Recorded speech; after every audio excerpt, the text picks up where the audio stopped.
ছুরি হাতে এই ব্যক্তি, নাম মোহাম্মদ মঞ্জুর আলম, প্রকাশ লম্বা মঞ্জুর।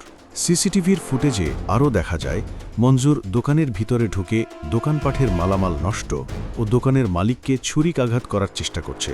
ঘটনার সূত্রে জানা যায়, চট্টগ্রামের বোয়ালখালী উপজেলার ৫ নম্বর সারুয়াতলী ইউনিয়নের বেঙ্গুরা বাজারে চাঁদাবাজি ও ভয়ভীতি প্রদর্শনের এই ভিডিওটি এখন ব্যাপকভাবে প্রচার হচ্ছে।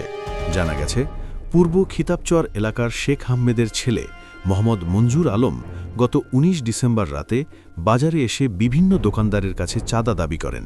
চাঁদা দিতে অস্বীকৃতি জানালে হামলাকারী উত্তেজিত হয়ে ওঠেন।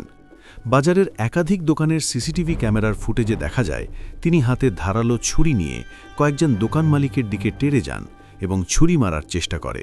এতে দোকানদারদের মধ্যে চরম আতঙ্ক ছড়িয়ে পড়ে।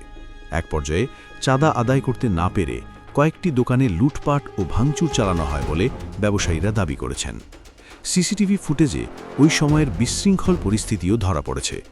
স্থানীয় ব্যবসায়ীরা জানান, অভিযুক্ত ব্যক্তির বিরুদ্ধে এর আগেও বিভিন্ন অপরাধমূলক কর্মকাণ্ডে জড়িত থাকার অভিযোগ রয়েছে এবং তিনি একাধিক মামলার আসামি বলে এলাকায় আলোচনা রয়েছে।